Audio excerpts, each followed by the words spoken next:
Kaduko Nagbabalita Express. Abangan ang iba pang Express Balita sa aming pagbabalik.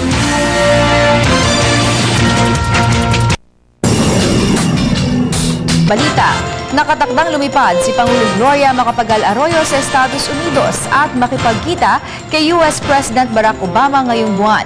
Si Pangulong Arroyo magiging unang Southeast Asian leader na makikipagpulong kay Obama. Ang detalye sa Express Balita ni Maricel Halili. Sa kauna-unahang pagkakataon, isang pulong ang magaganap sa pagitan ng Pangulong Gloria Arroyo at ni US President Barack Obama. Ayon sa Malacanang, inimbitahan ng White House ang Pangulo na bumisita sa Washington sa July 30, 3 araw matapos ang kanyang State of the Nation address. Ilan sa mga paksang tatalakayin sa nasabing pulong ang pagpapaigting ng relasyon ng Pilipinas at ng Estados Unidos, partikular na sa larangan ng pagsugpo sa terorismo at pagresolba ng problema sa climate change. Of the President to Washington D.C. Will obviously it will be the first time, as you may know, that an ASEAN leader has been invited to meet with the new President of the United States. This is obviously a great honor for our country, as well as a recognition of our country's importance and the leadership of the President. Not just in our country but also within the region. Sa harap nito, may umusbong na balitang ang pagbisita ng Pangulo sa Amerika ay naglalayon lamang na masiguro ang katatagan ng kanyang termino, isang bagay na mariing pinabulaanan ng Malacanang. We are saddened by yet another instance of politics being brought into a situation that is really too important for something like that to happen.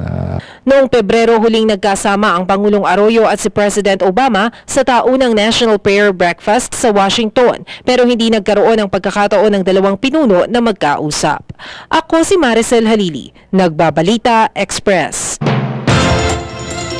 Mismo ang Pharmaceutical and Healthcare Association of the Philippines ang tumanggi na nagkaroon ng sabuatan sa pagitan ng gobyerno at ng ilang kumpanya ng gamot para hindi ipatupad ang maximum retail price para sa mga gamot.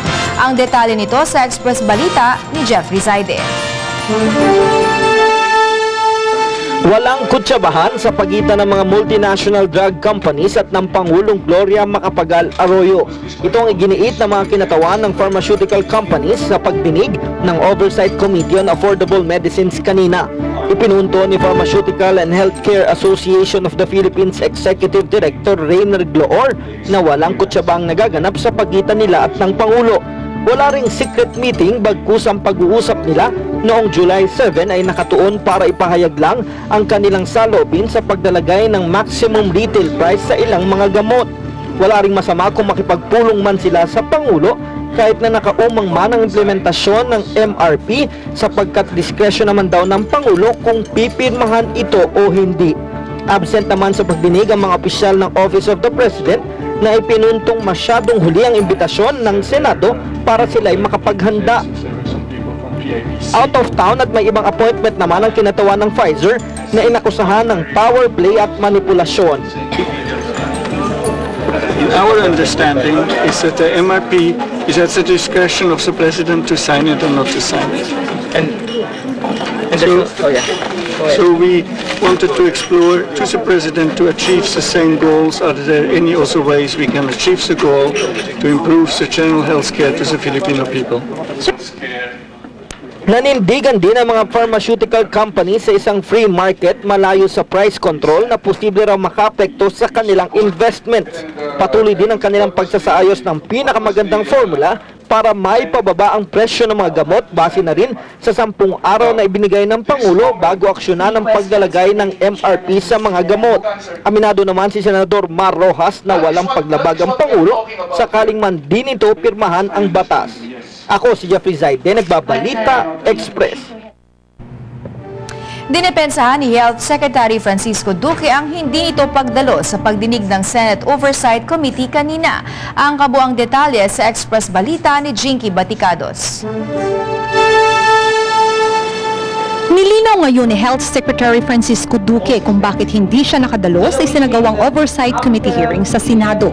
Ayon sa kalihim, ito'y bunsod na rin ng isang liham na natanggap niya mula kay Executive Secretary Eduardo Ermita na nag-uutos na huwag na munang dumalo sa naturang pagdinig dahil sa kakulangan ng panahon sa kanilang panig. Noong Biyernes lamang kasi natanggap ng ahensya at maging ng Malacanang ang imbitasyon mula sa Senate. Wala rin umanong clearance ang kalihim mula sa palasyo kung kaya't minabuti niyang huwag na munang dumalo sa hearing. The truth is, I was told that because normally we should clear it first with the Office of the Executive Secretary. So what happened is that I didn't get the clearance from the Office of the Executive Secretary, and so I decided not to attend the hearing this morning. Pinabulaanan na rin ni Duque na nasa daan na siya papunta sa Senado, ngunit biglang nagbago ang isip at di na tumuloy dahil sa hindi makakadalo sina Executive Secretary Eduardo Ermita. Anya, walang katotohanan nito dahil nitong umaga lamang ay nasa isang meeting ang kalihim. Katunayan, nagpadala siya ng isang sulat sa Senado upang maipabatid ang hindi niya pagdalo. Nanindigan ng Health Secretary na kailangan nila ang preparasyon para sa naturang pagdinig, lalo pat may mga paratang umanong may sabwatang nangyayari sa pagitan ng pamahalaan at ng multinational drugs companies. Well, kailangan natin alamin kung ano ba itong mga issues na kanilang gustong malaman at syempre, hindi na kailangan ng mga supporting documents, kailangan ng mga data and information, lalong-lalo na dahil may paratang na meron kaming nangyaring pakikipagsabwatan with the multinational companies. So, hindi naman siguro tama ito na sasabihin nila may sabwatan. After we have allowed full competition to operate, and again, good afternoon.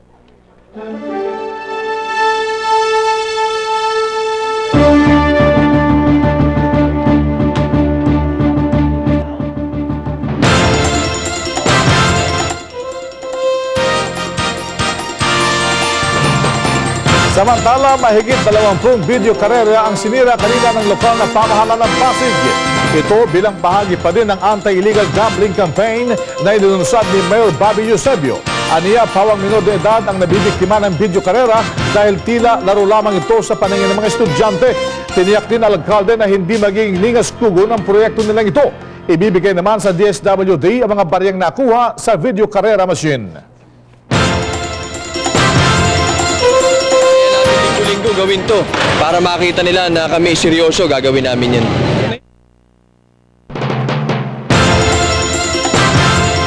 Tatlo ang sugatan sa karambola ng isang jeep, kotse at motorsiklo na naganap sa tapat ng Heartbeat Disco sa Quezon Avenue sa Quezon City dakong alas 7:45 kagabi.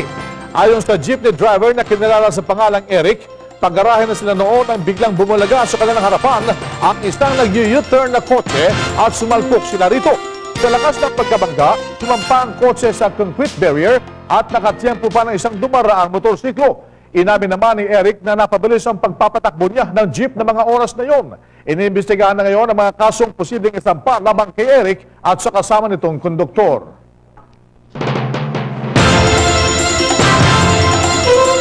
At yan po mga pinakahuling balita na nakalap na IBC News and Public Affairs. Ako po si Precious Hipolito Castelo. Ako naman ang inyong katotong Bing Formento. Pansamantala kaming namamaharam at nagbabalik bukas alas 4:30 ng hapon dito lang sa IBC 13. Mga katoto, mahalin po natin ang bansang Pilipinas.